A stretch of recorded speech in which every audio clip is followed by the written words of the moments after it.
Imagine if many of your biggest mistakes in money, careers, and relationships weren't about bad morals or bad luck, but about a hidden glitch in the way your mind makes decisions.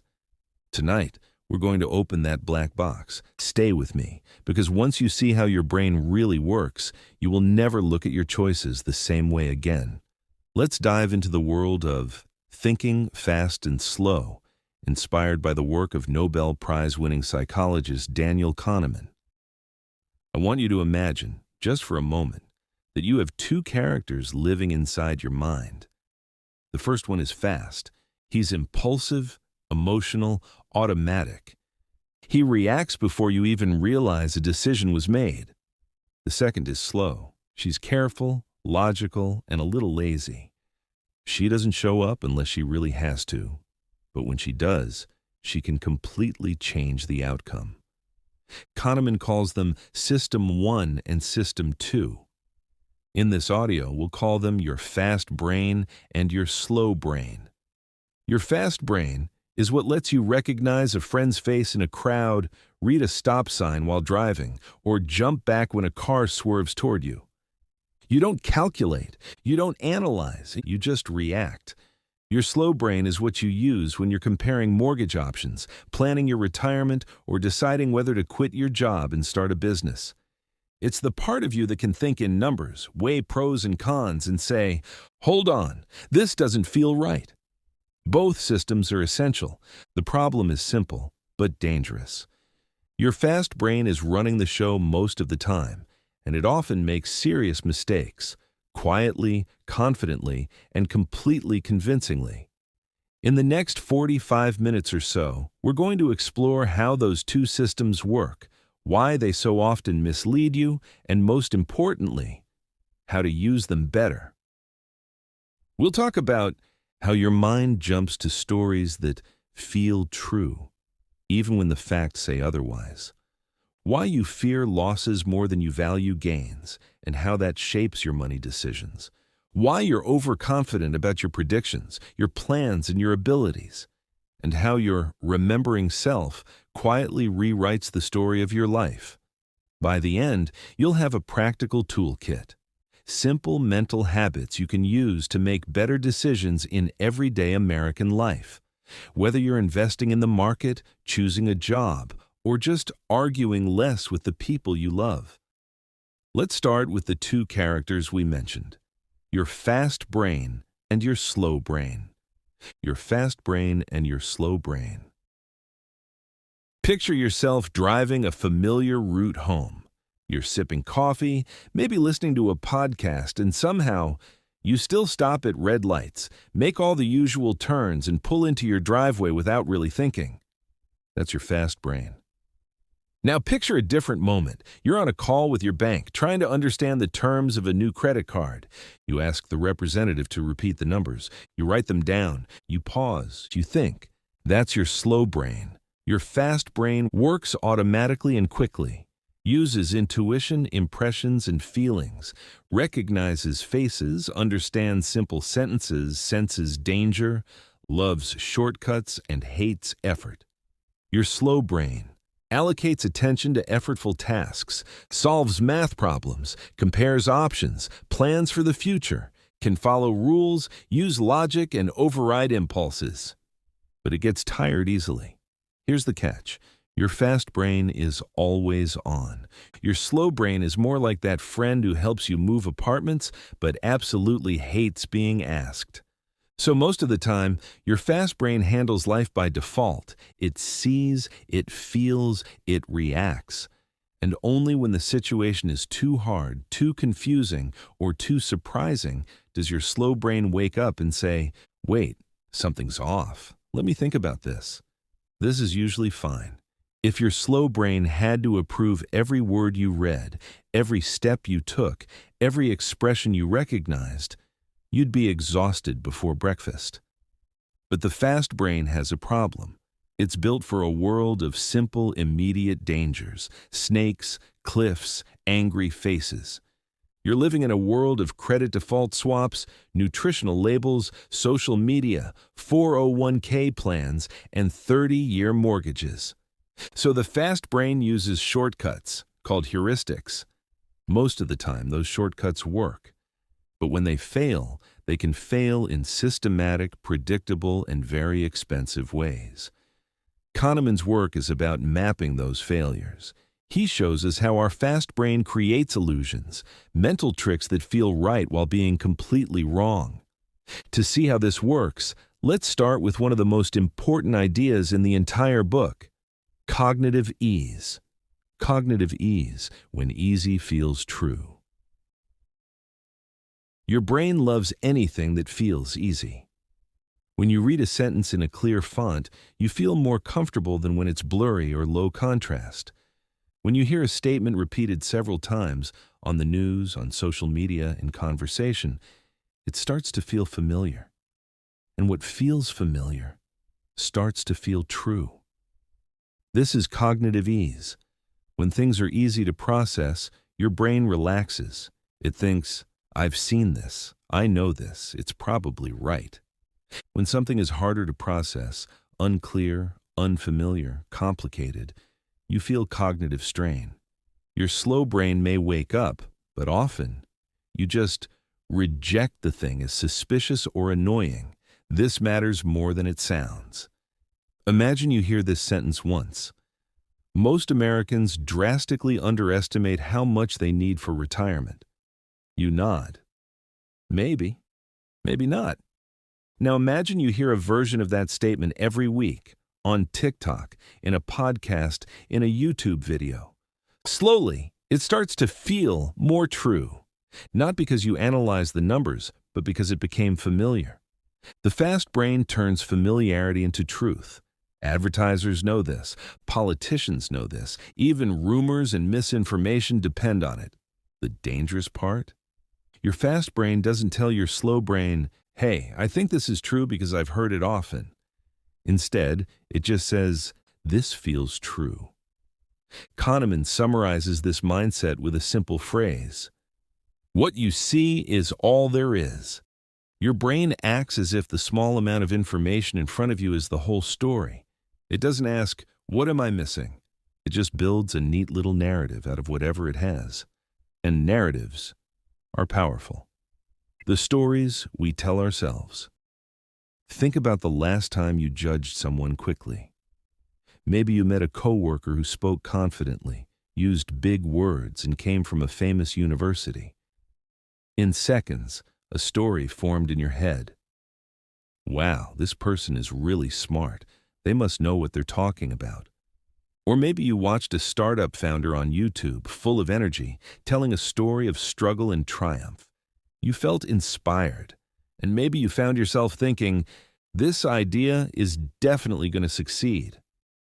In both cases, System 1, your fast brain, built a story. Confident, competent, charismatic, successful, smooth narrative, true story. That's not logic. That's the halo effect.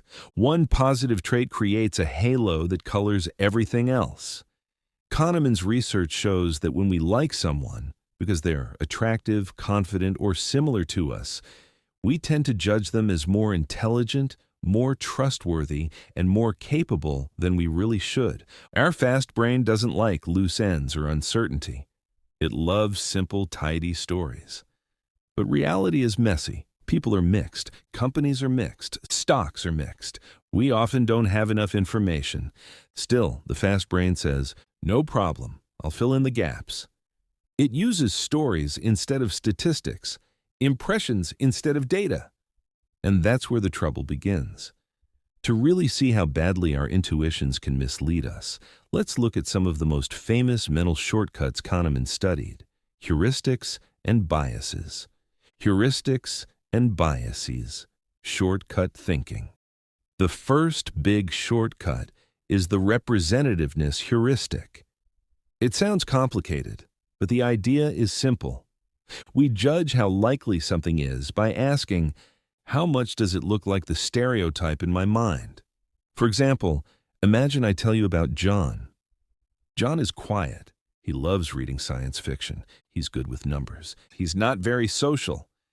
Now, which is more likely? John is a librarian or John is a salesperson? Most people instantly say, librarian. Why? Because John matches the stereotype they have of a librarian more than the stereotype of a salesperson. But here's the problem. In reality, there are far more salespeople than librarians. So even if John fits the librarian-like description, there's still a good chance he's in a more common profession. The fast brain ignores base rates, the actual statistics in the real world. Instead, it focuses on resemblance. John seems like type X, so he must be type X. We do this with people, careers, investments, and even with ourselves. When we see a startup with a young hoodie-wearing founder working in tech with a sleek website and a cool office, our fast brain says, "This looks like a Silicon Valley success story. It reminds me of other big winners. It must be likely to succeed." But the statistics of startup success are brutal. Most fail. The base rate is failure, not success. This tension between the story and the stats is where we lose a lot of money and time. The second big shortcut is the availability heuristic. Instead of asking, what is the actual risk? Your fast brain asks, how easily can I think of examples? If you see constant news about plane crashes, even though crashes are rare, you might feel like flying is dangerous. If you see constant headlines about crime in a city, even if crime rates are falling, you might feel like it's getting worse. What's vivid, recent, or emotionally charged feels more likely than what is statistically true. That's availability. Think about your own life. Do you feel more afraid of a shark attack or of heart disease? Do you worry more about a sudden stock market crash or about slowly overspending on your credit card for 10 years?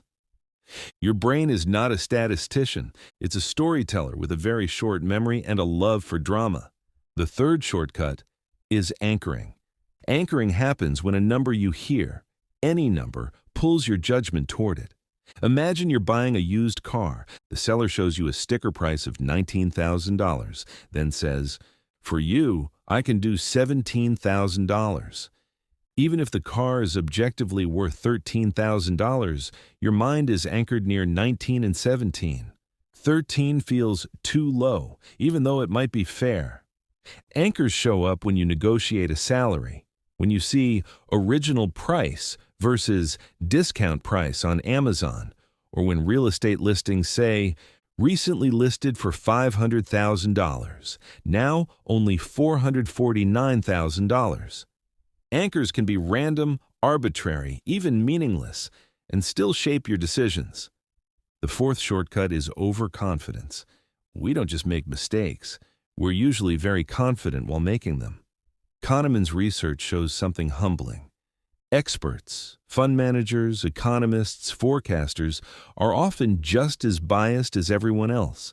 They predict markets, interest rates, and economic events with great confidence and very limited accuracy. Your mind is wired to tell you, I understand what's going on. I know why this happened. I can see what will happen next. In reality, you often don't. The world is noisy and complex. Randomness plays a huge role, but your fast brain hates randomness, so it invents causes, patterns, and stories where none exist. That's the illusion of understanding. We look back at history and say, of course that company failed. Of course that leader won. Of course that bubble burst. But before it happened, it wasn't obvious at all. This brings us to a deeply important bias. Hindsight bias. Hindsight bias and the story of your life. Think back to a big event in your life. A breakup, a job you lost, a stock you bought or didn't buy. Now ask yourself honestly, how certain are you that you always knew how it would turn out? Hindsight bias is the feeling that I knew it all along, even when you didn't. Once we know the outcome, our brain rewrites the story to make it look predictable. We remember our past self as more insightful than we really were. This is comforting. It makes the world feel stable and understandable. But it's also dangerous. Hindsight bias makes us overconfident about our ability to predict the future. If you feel like you saw it coming with the housing crisis, or the crypto crash, or the rise of a certain stock, you may overestimate your ability to see the next one. You become the person who says, "I knew this startup would win. I can spot the next big thing." Or, "I knew this relationship would fail. I won't make that mistake again." But the world keeps surprising us. Kahneman's message is not that you're stupid. It's that we all live with a brain that is designed for survival, not for perfect judgment. To fight overconfidence, Kahneman suggests a powerful tool, thinking in base rates and using what he calls the outside view. Instead of asking, "Will my project succeed?" ask, "How often do similar projects succeed?" Instead of saying, "I'm sure I can finish this in 3 months," look at the history. How long do projects like this usually take? This is especially powerful for the planning fallacy, the tendency to underestimate time, cost, and risk. In personal life, the planning fallacy is why you think you'll renovate the kitchen in 4 weeks, and it takes 3 months. In business, it's why budgets explode and deadlines slip. Your inside view says, "This time is different. I'm motivated. I've learned from the past." The outside view says, "Let's be honest. People like me doing projects like this usually run late." To bring your slow brain into the game, Kahneman recommends something practical: the pre-mortem. Before you start a project, imagine it's a year later and the project has failed completely. Now ask, what went wrong? What did we miss? This exercise forces your mind to consider dangers your fast brain would rather ignore. But Kahneman's work doesn't stop at judgment and prediction. He also completely changed how we understand choices, especially choices involving money. Prospect theory. Why losses hurt so much. Traditional economics says we're rational. We carefully weigh costs and benefits. We maximize expected utility. In real life, not so much. Kahneman and his collaborator Amos Tversky developed something called prospect theory to describe how people actually behave under risk. Here's the key idea. We don't value gains and losses equally. Losing $100 hurts more than gaining $100 feels good. This is loss aversion. In experiments, people often need the chance to win about $200 to feel okay about a 50-50 gamble where they could lose $100. The pain of loss is roughly twice as powerful as the pleasure of gain. You can see this in everyday life. You feel worse losing $1,000 in the stock market than you feel good gaining $1,000. You cling to a failing investment because selling would lock in the loss.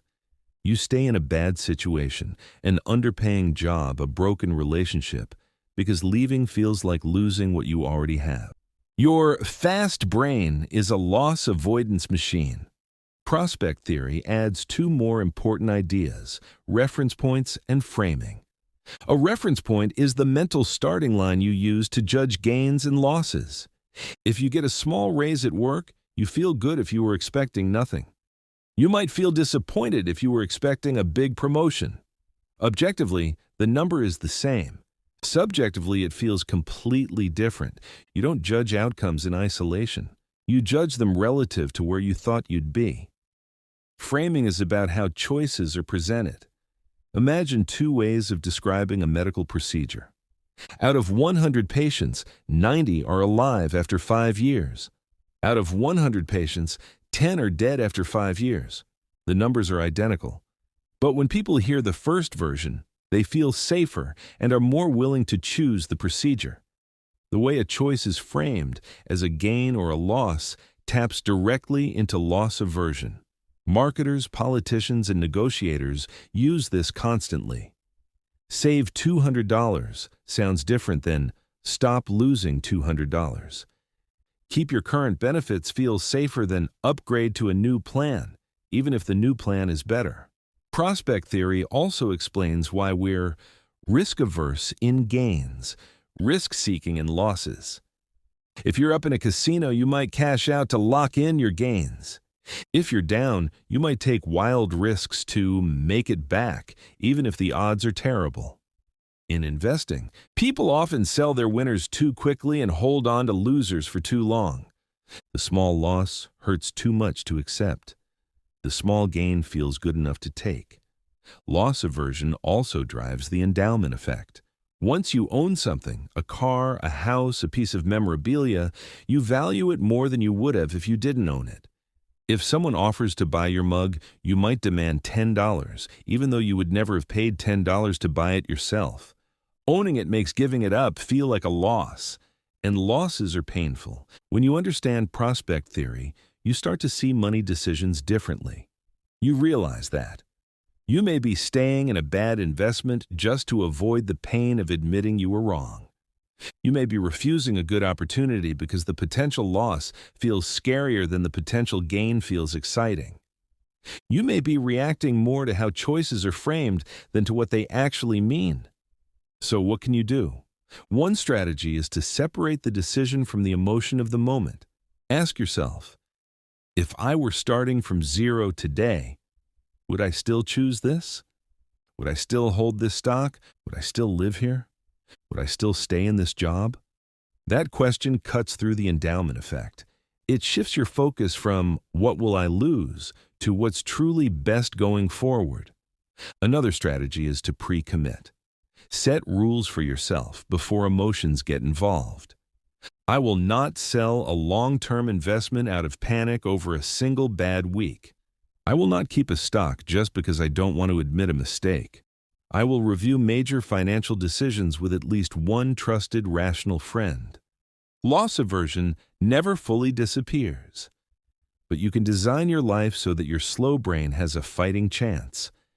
Two selves, experiencing versus remembering. Kahneman introduces a beautiful and slightly unsettling idea. You are not one person. You are, in a sense, two. You have an experiencing self and a remembering self. Your experiencing self lives in the present. It feels what is happening right now, the taste of your coffee, the warmth of the sun, the sound of my voice. Your remembering self is the storyteller. It looks back and says, how was that vacation? How was that year? How's my life going? The twist is this: the remembering self does not care about every moment equally. It cares about two things: the peak, the end. Kahneman calls this the peak end rule. Imagine you spend a week on vacation. Most of the days are good. One day is absolutely magical. The last day is stressful and rushed. When you think back, your memory might say, that vacation was okay. It weighs the magic day and the stressful end more heavily than all the pleasant average days in between. Your experiencing self might have many hours of calm happiness. Your remembering self might still rate the whole thing as disappointing. The same thing happens with painful experiences. Kahneman's research shows that people prefer a longer procedure with more total pain if it ends more gently, compared to a shorter procedure with less pain overall but a worse ending. This seems irrational until you realize that the remembering self is the one making future decisions. It's your remembering self that decides, let's go back to that restaurant. Let's travel to that city again. Let's stay in this relationship. Let's keep this job. And your remembering self is biased. It ignores duration, overweights peaks, overweights endings. This leads to what Kahneman calls duration neglect. We barely consider how long something lasted when we evaluate how good or bad it was. Think about your own life. Would you rather have a short but intense career with big peaks and a messy ending, or a long, stable career with fewer highs but a peaceful close? Your remembering self might choose the big story. Your experiencing self might prefer the calm. One of the quiet lessons of thinking fast and slow is this: if you only chase stories your remembering self will enjoy, dramatic careers, extreme goals, social media-worthy moments, you might neglect the steady, quiet happiness of your experiencing self. Kahneman invites us to ask a deeper question. How much of your life are you actually present for? Are you always racing toward the next big peak, or are you actually enjoying the moments that make up your days? This book doesn't tell you what to value. It does give you language to understand the trade-off. You can ask, is this choice for my experiencing self or for my remembering self? Do I want this because it will feel good in the moment or because I want the story later? Neither answer is wrong. What matters is being conscious. So how do we bring all these insights together into practical tools, something you can actually use this week, in your real life, in America today? Let's talk about building a more slow-thinking life. Practical tools, training your slow brain. First, accept this. You will never eliminate your fast brain. You don't want to. You need it to cross the street, read emotions, drive your car, and navigate daily life. Intuition is powerful, especially when it's built on years of experience in a specific field. Kahneman is not saying, never trust your gut. He is saying, know when not to. Here are some situations where your slow brain should always be invited into the room. Big financial decisions, changing jobs or careers, getting married, moving, or making major life commitments.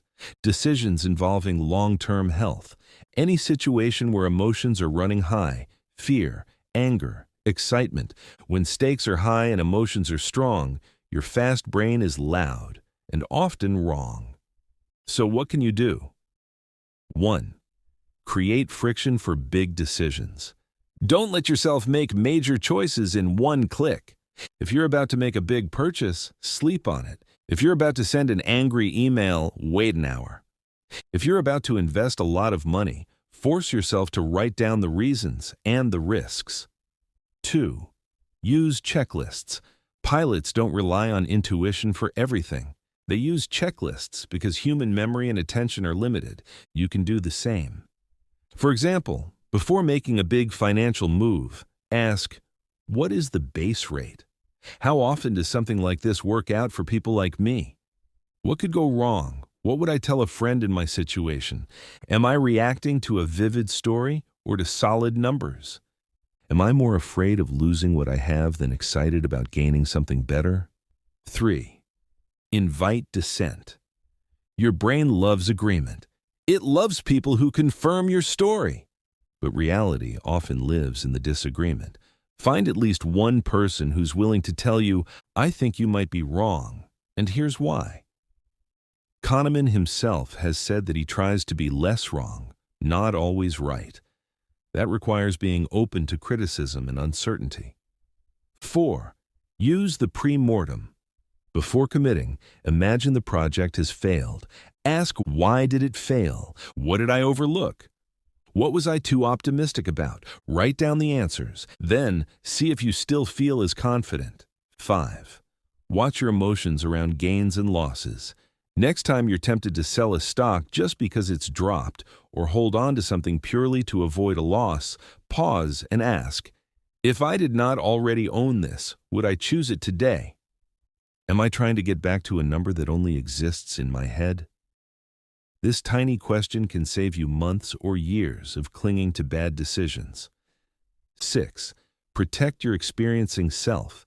Ask yourself regularly, what does a good day look like for me? Am I designing my life only for the story or also for the actual experience? Maybe a slightly less prestigious job with a sane schedule is better than a high-status job that destroys your health. Maybe a smaller home with less financial pressure is better than stretching to impress people who aren't really paying attention. Thinking slowly is not just about being smart. It's about being kind to your future self and to your present self, bringing it all together. Let's pull the main ideas into a clear picture. You have two systems of thinking. Your fast brain, automatic, intuitive, emotional, efficient, and prone to shortcuts. Your slow brain, deliberate, logical, effortful, and easily tired. Your fast brain is necessary, but it generates cognitive ease. What feels familiar feels true. Stories instead of statistics, heuristics like representativeness, availability, and anchoring, biases like overconfidence, hindsight bias, and the halo effect. Prospect theory shows that you hate losses more than you love gains. You're influenced by how choices are framed. You cling to what you own, even when it's no longer right for you. The two selves highlight that. You live as both an experiencing self in the moment and a remembering self who tells the story later. The remembering self cares about peaks and endings, not duration. It can dominate your life choices. Kahneman's work at its heart is not just about psychology. It's about humility. It's a reminder that we are not the perfectly rational heroes of our own stories. We are creatures of habit, emotion, and limited attention, navigating a world far more complex than the one our brains evolved for. But this is not a hopeless message. Once you know the traps, you start to see them in real time. You notice when a dramatic headline is triggering the availability heuristic. You notice when a high original price is anchoring you. You notice when you're clinging to a bad decision just to avoid the pain of loss. You notice when your remembering self chases a story at the expense of your experiencing self's peace. And in that noticing, your slow brain wakes up. You can pause, you can breathe, you can say, "Let me think about this." That simple moment of awareness is where better decisions are born. Your next decision. As we wrap up this journey through thinking fast and slow, I'd like you to bring it back to something very real in your life. Think of one important decision that's currently on your mind. Maybe it's about money. Maybe it's about your health. Maybe it's about your work or a relationship or where you want to live. Now ask yourself, am I letting my fast brain run the show on autopilot? What story am I telling myself, and what facts am I ignoring? If I took the outside view, what would the base rates say? If I imagined a pre-mortem, imagining this decision went badly, what reasons would I give? And one more powerful question. If I were giving advice to a friend I care about in my exact situation, what would I tell them to do? Often, we think more clearly for others than for ourselves. Borrow that clarity. You don't need to analyze every tiny choice in your day, but you do need to slow down for the ones that truly matter. Because your future isn't just shaped by intelligence, talent, or luck. It's shaped quietly but powerfully by the quality of your decisions. Daniel Kahneman spent his life helping us see how our minds really work. The invitation now is for you to use that knowledge to build a life that is not just successful on paper, but wise, intentional, and deeply your own. If this exploration opened your eyes to how your mind works, I'd love to hear from you. Which bias did you recognize most in yourself? Loss aversion, overconfidence, anchoring? And what is one decision in your life that you're going to approach more slowly, more thoughtfully after listening to this? Share it in the comments. Your story might be exactly what someone else needs to hear to pause and think just a little more slowly. Thank you for spending this time with me. Until next time, keep noticing your thoughts, questioning your snap judgments, and giving your slow brain the space it deserves.